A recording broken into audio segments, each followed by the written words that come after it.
Hi, good morning everyone and welcome to the video on Introduction to Cybersecurity. My name is Bipin Kulkarni and we'll be discussing what exactly cybersecurity is and how it affects our day-to-day work lives. But before we begin with the details of cybersecurity, let's consider this as an example. In an office one day, Quinn, who is following his daily routine, working on his computer, trying to crunch the numbers, work his data through. But in the background, without his knowledge, there is a hacker who's trying to access the confidential files located on Quinn's computer. Through a vulnerability, the hacker is able to access those files and he or she then transfers those files back to the hacker's computer.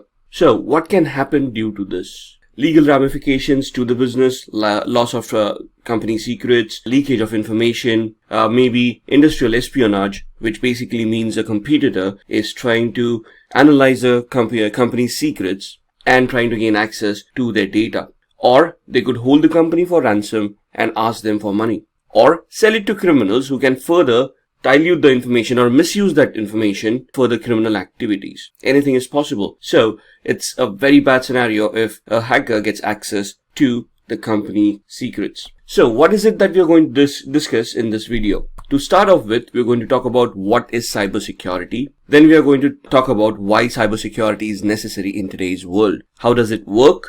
Who is a cybersecurity expert? What are the skills required? And of course, what are the courses and certifications required from an individual to be called a cybersecurity expert? So let's begin with the first one. What is cybersecurity? Cybersecurity by itself is a process, a design and architecture created to protect networks and devices from attacks, damage, or unauthorized access. So the advantages of cybersecurity are that you want to protect your business. Like in the previous example, we just talked about an individual and his files being accessed. What if company server got compromised or their web applications got compromised and their databases leaked out? So we want to protect our businesses from hackers, which will result in increased productivity because people would then be in a very controlled environment, concentrating more on their work than worrying about cyber criminals. It would inspire customer confidence, where if I as an organization, I'm going to audit myself, I'm going to ensure that I'm complying to certain regulations, my clients would feel more confident about sharing their information with me as an organization. It would help me making my applications and websites more stable, protect them from external threats, and would also protect my customers or clients from cyber attacks because I would be holding some amount of data for my customers and clients as well. So I have to think about not only my organization, the data that my organization owns, but what I held or what I hold for my customers and clients as well. So essentially, what we want to achieve out of here is a design which we want to implement in a manner which will allow all these factors to function in a standardized manner. So why do we want this? And what would be the advantages of implementing cybersecurity? Now, first and foremost, what is cybersecurity? There are three main pillars of cybersecurity that we deal with since the inception of computers. And they're known as the confidentiality, integrity, and availability triad. Also known as CIA, not to be confused with the American Intelligence Agency. But here we're looking at three different pillars where we want our data to remain confidential, the integrity of that data to be intact, and the data to be made available at all points in time. So let's talk about these three aspects. The principle of confidentiality asserts that the information and functions can be accessed only by authorized parties. So, for example, even if you password protect your file, what is it that you're trying to do? You're trying to prevent other users accessing your data and peeping into your files so that your data remains confidential. It is only shared with people who know the password. Integrity. This is where the trustworthiness of that data comes into the picture, where if the data is going to be changed, for example, you have a spreadsheet which has a lot of information about users and their login activities and whatnot, and you want to ensure that that data is not modified by any unauthorized user. So you're going to verify that the information is correct and is not modified by anybody who's unauthorized. The availability part ensures that this data is made available to all authorized users when and where they want it, right? The principles of availability assert that in systems, functions, and data must be available on demand according to agreed upon parameters based on levels of service. Now, this is where your service level agreements would come in. For example, when we log on to Gmail, We always assume that Gmail is going to work and is going to be available online. At no point in time, or very few times, has it ever occurred that you've gone onto the internet, typed in gmail.com, and the website is not available. In fact, if the website doesn't open, we figure out the internet is not working, right? But Gmail as a service is always made available.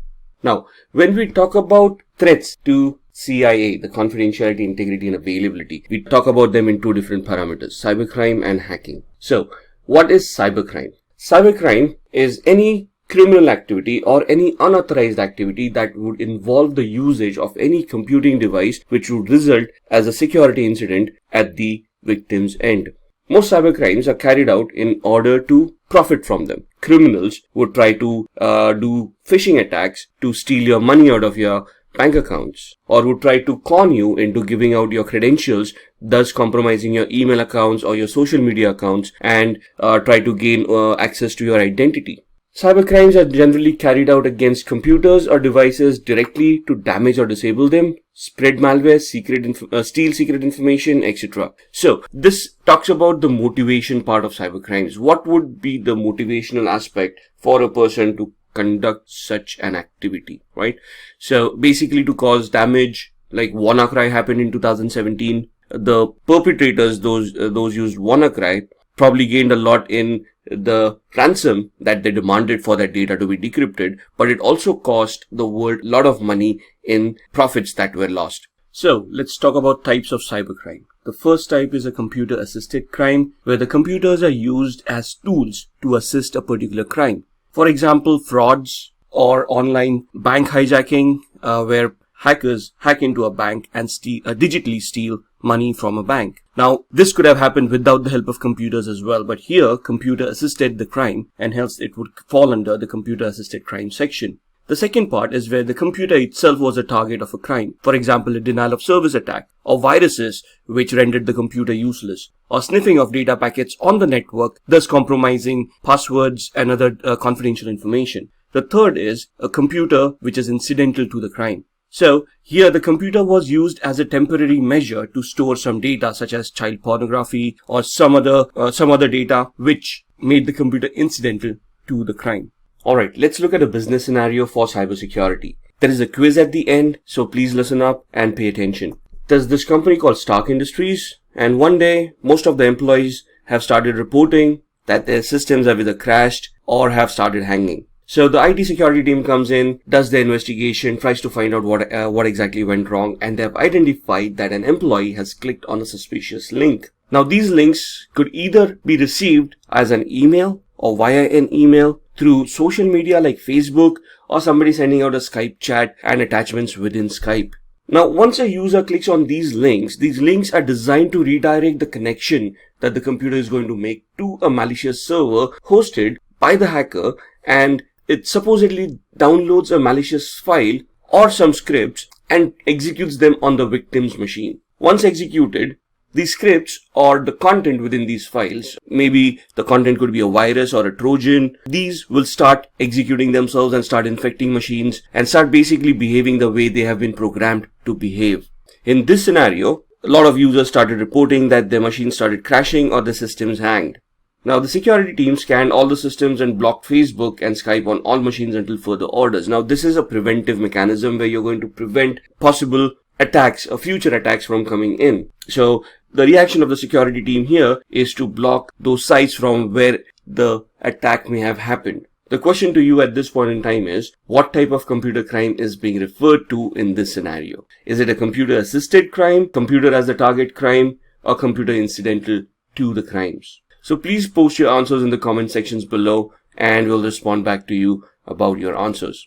Now let's go a little bit further and see what would motivate people for committing such cybercrimes, right? The first and foremost motive is disrupting business continuity. Others would be looking at data theft or information theft and manipulating that data to gain from that data. So if I'm able to access your computer and steal some data that has some value to you and sell it, or make it public, you would be at a financial loss because that data no longer has any value. Creating fear and chaos by disrupting critical infrastructure. For example, a company's infrastructure crashes, the services are no longer being offered by that organization, and people start panicking, start fearing an attack by cybercriminals and it leads to chaos. Financial loss to the target, which is very obvious. If I do a denial of service attack, or if I make a service unavailable from an organization, what is going to happen is, since that service is not functioning, the company is not going to make any money out of it, and thus going to suffer a financial loss. Achieving states' military objectives, one country spying on another country, trying to gather information about their military intelligence, military activities, or any other activities that can harm the original country. Demanding ransom, hackers can encrypt your data and then demand a ransom from you in lieu of decrypting the data again. Damaging reputation of a target, impersonating a user on the social media platforms, making false statements, thus damaging the reputation of that person, and propagating religious or political beliefs. Religious fanatics, promoting whatever cultures that they want to promote, trying to gain more followers, thus bringing more unrest to the world. Any of these could become motives for cybercrime. In fact, it could be just a script kiddie where people are trying to learn about hacking and they just start hacking for fun. They might not even have a motive for making a profit out of it. Maybe it just thrills them so that they are able to showcase their skills, and that's why they do a cybercrime. So, which brings us to the next topic, where we talk about types of hackers. This will allow us to identify what kind of attacks are also possible on a particular organization as far as motives are concerned. So, the basic types, let's start off with the black hat hacker. Individuals with extraordinary computing skills resorting to malicious or destructive activities. These are your criminal hackers who try to profit from their crimes, and they will have a malicious intent in trying to hack a victim organization. The grey hats are individuals who work both offensively and defensively. What does that mean? They could work as black hat hackers with malicious intent and try to harm some organization, while on the other hand, they would also try to work as a security analyst and try to enhance the security posture of an organization for a remuneration. Third one, which is white hat, which is what we want to be or what we want to achieve ourselves as. An individual who professes the same skills as a black hat hacker, probably uses the same tools, has the same kind of knowledge, but the intent is different. They're going to use them for defensive purposes. There's no malicious intent. They act with authorization from the organization, and they will try to detect any flaws and try to plug out those flaws so that black hat hackers would not be able to misuse those flaws to gain access. Suicide hackers. Now, individuals who aim to bring down critical infrastructure for a cause and are not worried about facing jail terms or any other punishment. So, any people or any organization or a group of people, for example, anonymous or these kind of organized hackers, they have a political cause or a social cause that they want to promote, and they do this by hacking critical infrastructure of organizations, bringing it down, defacing their website. Now, why would these not be classified as black hat hackers? The main difference between black hat hackers and suicide hackers is that black hat hackers will try to hide their identity. They will always have a fake identity that they will utilize and try to hide behind it, whereas suicide hackers will claim responsibility for the attacks that they have done and will boast about it. They will not be worried about facing repercussions for the attacks that they have done. The script kiddie. A script kiddie is an unskilled hacker who compromises systems by running scripts, tools and softwares already developed and already made available by real hackers. So these guys have very minimal technical knowledge. They have no idea how that attack works. They're just going to use an automated tool, click on a few buttons and hope that the attack succeeds. A cyber terrorist. Individuals with wide range of skills motivated by religious or political beliefs to create fear by large-scale disruption of computer networks. We could talk about organizations like ISIS, who have a lot of digital propaganda that they use and target weak-minded people to join their causes, or people who spread ransomware, who terrorize organizations and hold them to ransom and demand money from them by encrypting their data. State-sponsored hackers. Individuals employed by the government to penetrate and gain top-secret information and to damage information systems to other governments. The best example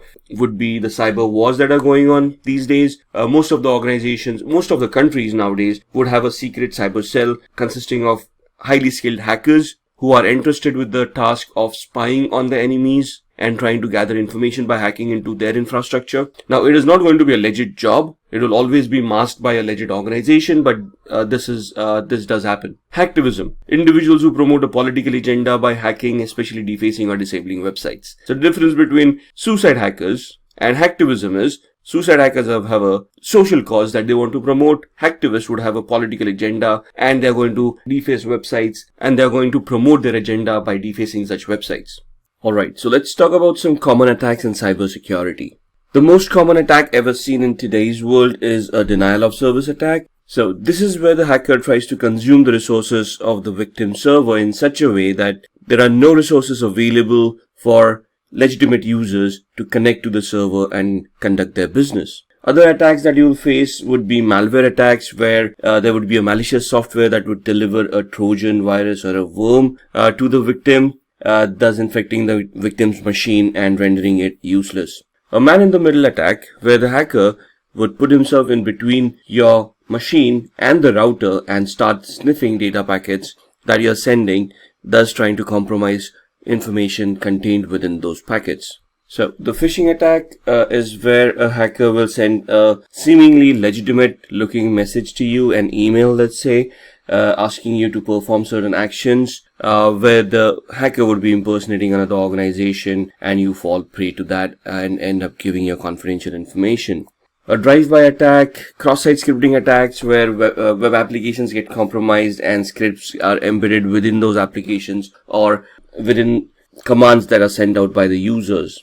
Password attacks, where hackers try to compromise the passwords of users by cracking them based either on brute force, dictionary-based attacks, or password guessing. Eavesdropping attacks, this could be physical in nature, where somebody overhears what you're saying or tries to capture data packets that contain your VoIP transmissions, where let's say you're assuming you're making a Skype or a link-based call. SQL injection attacks, where again attackers will target your database, try to send in malicious queries which will compromise your database and the data within. Birthday attacks, it is based on cryptography, where you're looking at permutations and combinations of how algorithm functions, and then you're looking at the permutations on how many times the processing needs to be done for that algorithm to be reversed. So these are some of the most common attacks in cybersecurity. Now, these more than attacks would be threats that you're going to face. There would be various different methods that these attacks can be launched. And that's where the cybersecurity expert comes in with their knowledge of identifying what exactly is a threat to the organization and how they are going to prevent that from happening. But more on that a little bit later. Let's look at the history of cybercrime. So as you can see, this graph shows us how cybercrime has progressed over the years. In 1990s, MNC database, Pentagon and IBM were hacked. Again in 1990s, national crackdown on criminals, Microsoft NT operating system pierced. So this is where hacking started becoming more mainstream, right? Before this, hacking was very much limited to organizations who used computers. But in the late 80s, internet happened, and then we had e-commerce coming in, which basically led to our online retail stores, online banking, and online data stores as well, which then led to criminals hijacking this data or hijacking your money and trying to steal it on the internet itself. In 2001, cybercriminals launched attacks against eBay, Yahoo, CNN, Amazon, and other organizations. 2007, this was where one of the biggest bank hacks had happened. Swedish bank Nordea, they recorded at least $1 million being stolen in 3 months from 250 accounts. 2013, Adobe had 2.9 million accounts compromised and their usernames and passwords released on the open internet. In 2016, Kaspersky, one of the leading antivirus providers to the world, reported around 758 million malicious attacks that occurred, which they identified themselves. These are some of the most famous faces in cybersecurity or earlier cybercrime. In 1988, Robert Morris, he's an American computer scientist and entrepreneur. He's best known for creating what is called the Morris worm, and this was way back in 1988. And this is the first computer worm that has been identified on the internet. Kevin Lee or Kevin Lee Polson, in 1990, he was accused of hacking into a Los Angeles radio station called KIIS-FM, where there was a contest going on. And if you're a particular number of caller and give a correct answer, you're supposed to win a Porsche 944.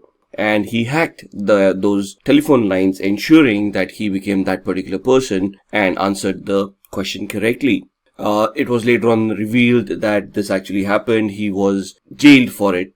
Then comes David Smith. David Smith, he created the Melissa virus. Now, Melissa virus, one of the most dynamic viruses known, around March 1999. That's when this happened. This virus was released, and this was a macro-based virus which affected Microsoft Word and Outlook-based files.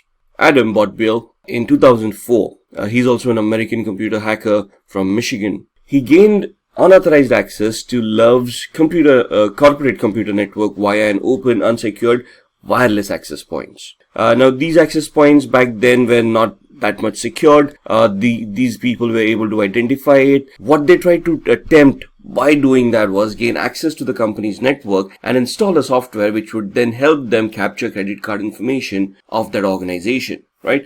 And this was later on identified as well, and he was prosecuted for that crime and got jailed. Just a matter of trivia, Kevin Lee Polson, he was one of the first people found guilty and was banned from using computers and the internet for 3 years after his release. In today's world, we cannot even imagine living without the internet. This guy lived for 3 years without it.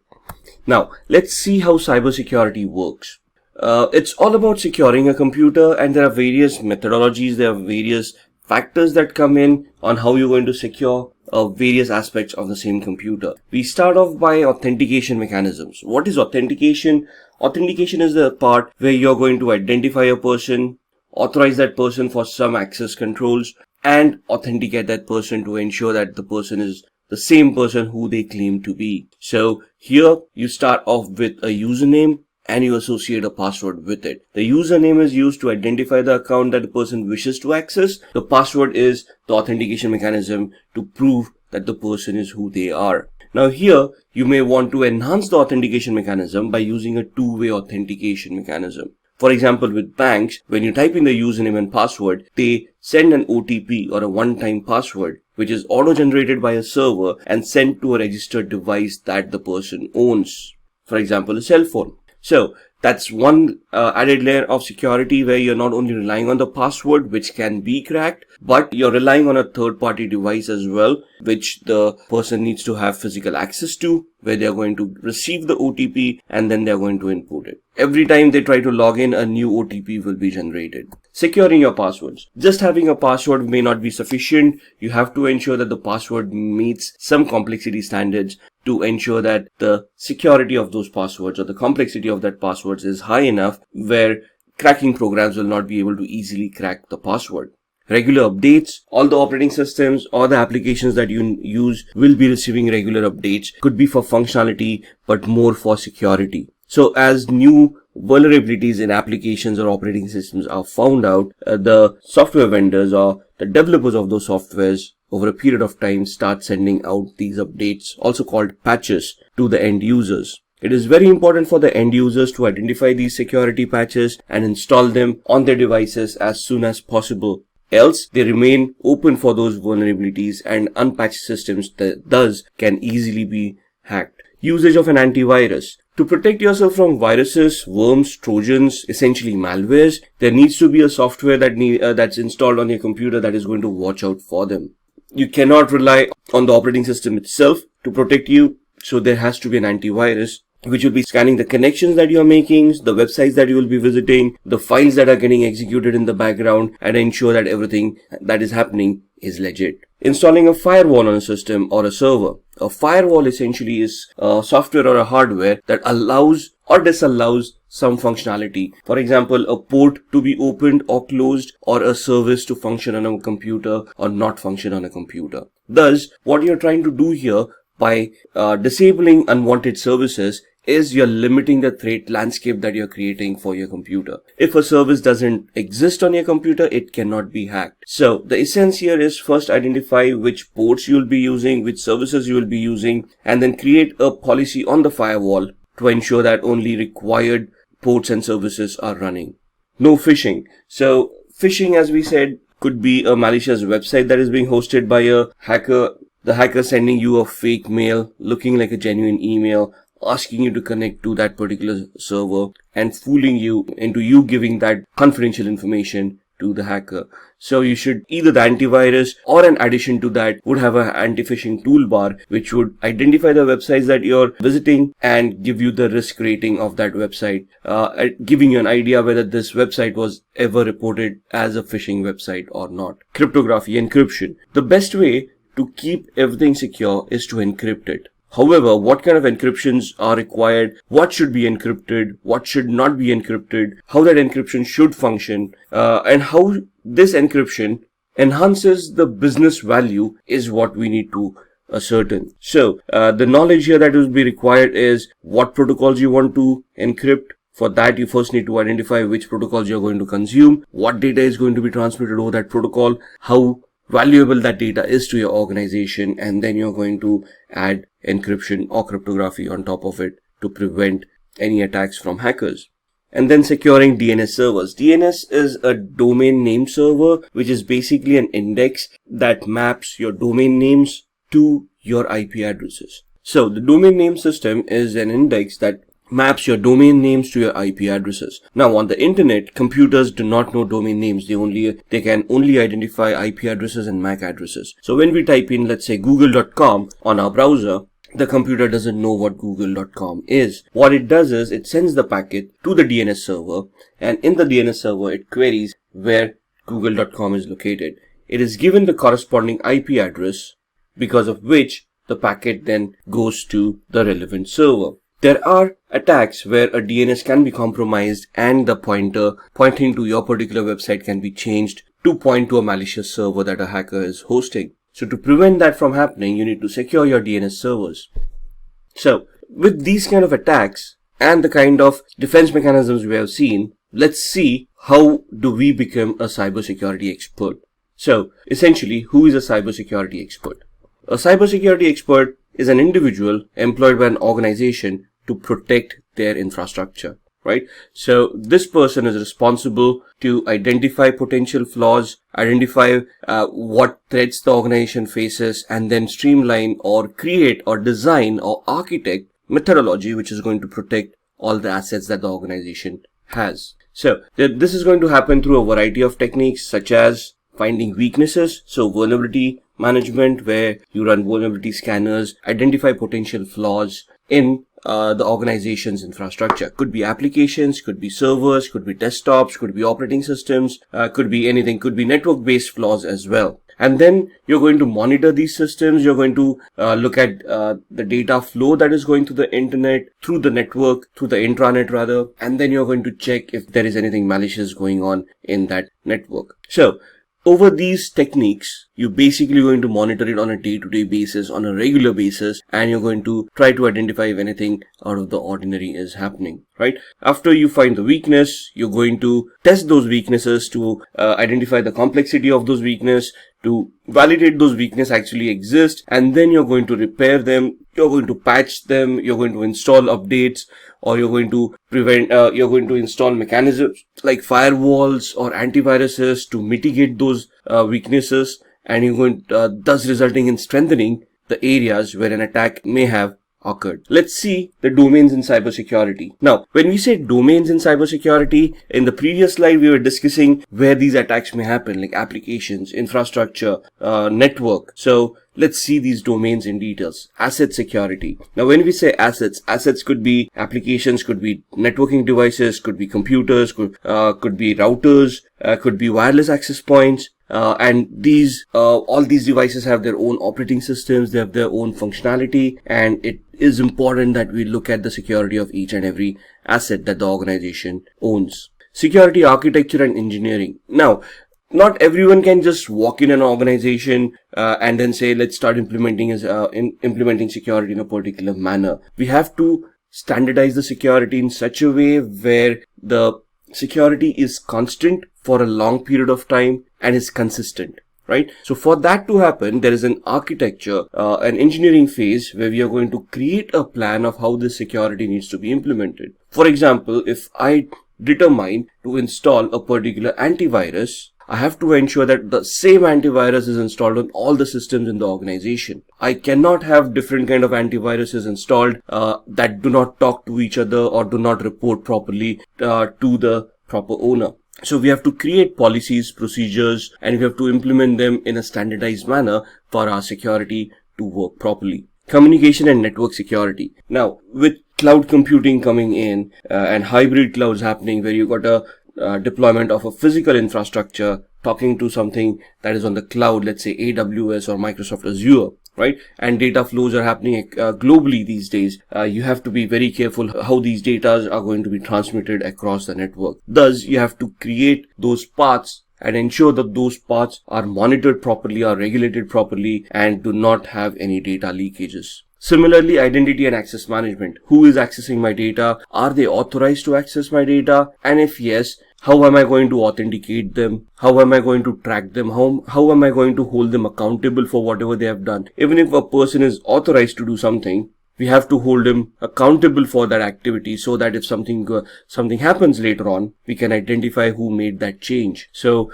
the identity and access management module will consist of us creating groups, policies, users, roles, and interlinking them with the assets to ensure that only authorized people are able to access those devices. Security operations. On a day-to-day basis, we need to monitor the security of the organization. For example, if today I start facing a denial of service attack, or somebody starts a password attack on my organization where they're trying to crack somebody's password, there should be some internal mechanisms that are in place which will try to identify these attacks, warn the appropriate administrator, and that administrator will walk in and try to investigate that attack. So day-to-day operations are a must. Security assessment and testing. Now that we all have these mechanisms in place, are they going to remain constant for the rest of our lives? No. IT is an ever-evolving scenario. So we need to assess and test our security controls on a regular basis to ensure that there are no gaps left. What I configure today may be irrelevant tomorrow. So I have to constantly keep on looking at the latest security trends, the latest vulnerabilities that are being identified, the patches that are being installed, and I have to compare my infrastructure to all of these to see that I am compliant with the latest security standards. Software development security. So if you're an organization who's developing software and who's going to sell that software to end users, security becomes a huge part, because the end user or the buyer, if it is an organization, is going to ask what kind of security testing was done in that application. So that brings us to a software development life cycle, which talks about how you're going to create that code, how you're going to test that code, ensure that the code is secure enough. So you need to follow secure coding practices, and you're going to test the software over and over again till you're satisfied with the outcome. And then security and risk management. Now, when we come to risks are basically events that may occur compromising the security of an organization. So it is very important that we identify these risks, we map these risks, we verify how that risk is going to impact the business, and then try to figure out security controls to mitigate that risk or bring it down to manageable aspects.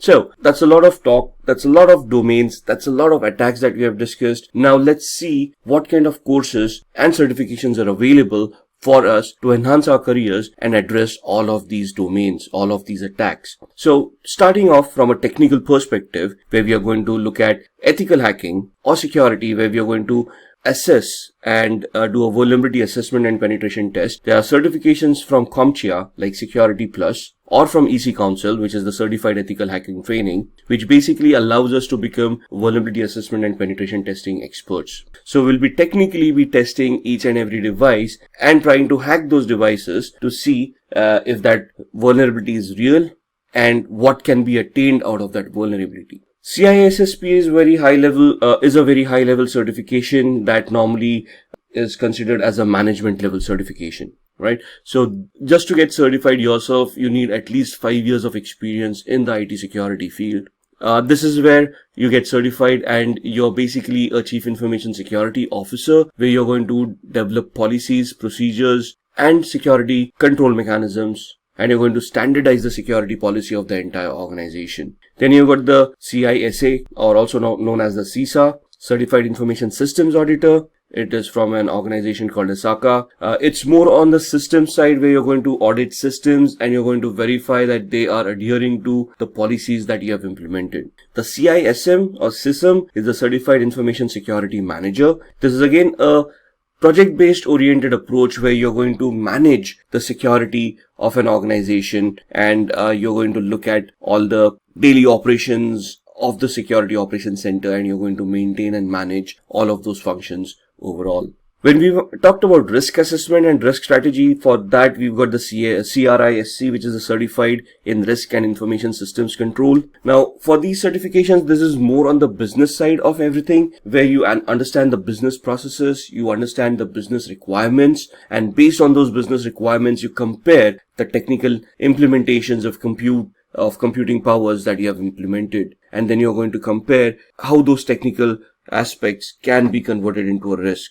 For example, a vulnerability assessment identifies a possible SQL injection attack. Now, technically it becomes a big risk. However, which system is being affected? If that system gets compromised, what kind of losses is the organization looking at? How much are they going to be? What kind of losses the organization is looking at? Are they looking at lawsuits from their customers? Are they looking at penalties from regulatory authorities? So that risk, that implied risk that if this vulnerability is hacked, that is the aspect that you want to look at when you're looking at risk information and controls. Similarly, you have CCSP. This is a Certified Cloud Security Professional certification. So this is especially for people who want to deal with the cloud.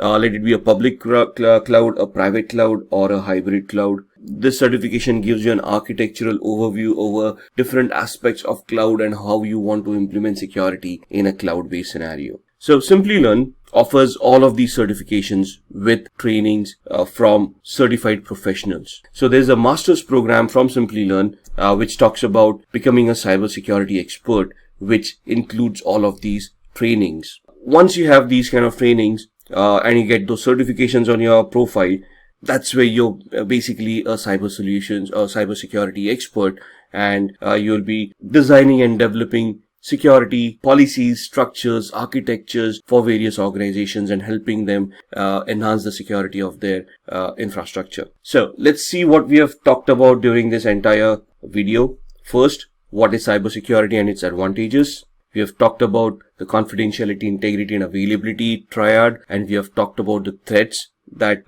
pose for the CIA triad. Motives behind cybercrimes. We have seen what motivates people to attack other computer systems and steal data from it. We have talked about types of hackers and cybersecurity experts. So we have talked about white hat, black hat, and gray hat hackers. There are other types that we have talked about as well. We have looked at the domains that are available in cybersecurity and the courses and certifications that can be mapped with these domains. So this is what we have discussed within this session. If you have any further queries, please go ahead and post them in the comment section and we'll try to address them as soon as possible. With this, I thank you for going through this entire video, and again, I'll wait for your comments and I'll respond back as soon as possible. Thank you. Hi there, if you like this video, subscribe to the Simplilearn YouTube channel and click here to watch similar videos. To nerd up and get certified, click here.